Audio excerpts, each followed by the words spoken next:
I feel like being black in America is not something that you will grow up like being innately proud of. It's something that you have to grow into because everybody doesn't have a family that teaches you black pride and, just instill that sense of love, like self-love about being black. With things like Ferguson and all the things against black men being shot and killed by police officers, it makes me feel unsafe to walk around knowing that even if I feel that I'm following the rules, I could end up being another casualty.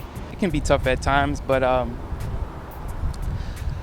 wouldn't have it any other way. It's kind of like things aren't given to you. You have to work hard, keep your faith in God and keep your head to the grindstone. You're always, trying to make the next day better than, the present. It's really hard to say, but I would say no. I haven't really been profiled too often. I would hope not. You never really know until you look at both sides. I have been pulled over many, many times for strange reasons, like they wanted to look at my brake tag just to make sure it was fine, but then they do like a full car search, like I had something, which always made me just want to stick to the side, make sure I cooperated well because I didn't want them to feel like I was getting hostile or anything. It's not that I've ever even faced police brutality before, but I can see when some police officers look at me like the hate and disgust in their eyes that they'll have for me, especially with my hair and just the way I act, and I don't initially show them respect off bat, so it's just like, I don't know, it's weird. From a legal aspect, I think it would help if more black males or black people period would realize that 9 times out of 10 you're not going to win that battle with the police, when they pulling you over. It's best to, use the systems in place, whether it be, getting this badge number. It really, I guess, comes down to background checks, making sure you understand who a person is, how their personality is before you hire them to guard people's lives.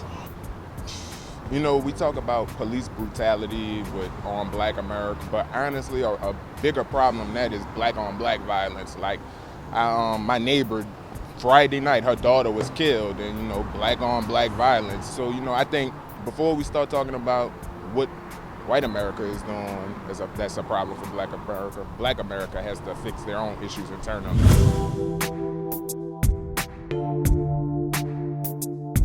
I was able to leave, I believe, the day before Katrina, and like the next day, I looked at the news and like the city was just destroyed. I left a little bit after the fact, just got out right before it hit, went to Texas for a bit and then came back. I was living in an apartment with my mom and it was just completely wrecked. My grandparents' house that we thought we were going to live in afterwards was also flooded all the way to the roof.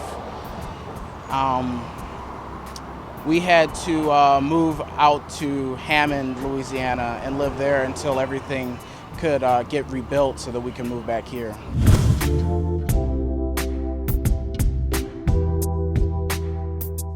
To see what the city was to what it's now been, a lot of things have changed culturally. The demographics are a lot different. Gentrification is becoming so real in this city. Like, there's apartments everywhere, condos being built and new companies being built. But now, like, the city is coming back together, but I don't think it's really coming back together in a way that favors us. It's all about the money for the city, not really for the natives. So it's really weird. It's not something that I really support, but it's nothing I can do anything about because, I just feel powerless right now. There are still places that I go by every day that are still under construction and don't look like they'll ever be done. They haven't really picked up the pace. Sometimes it doesn't look like they're doing anything at all. So honestly, and with not really being much in the way of budget for construction, they're cutting school budgets and I'm in college now and the teachers are constantly complaining about it, so I don't really know how they could solve all the construction problems that we have 10 years after the fact. there's definitely lots that need to be done, but honestly, it was a tragedy that happened, and it was unprecedented, unlike any other tragedy that we can say that happened in America, at least. So, I mean, I think 10 years later, you know, it's slow, but it's coming along.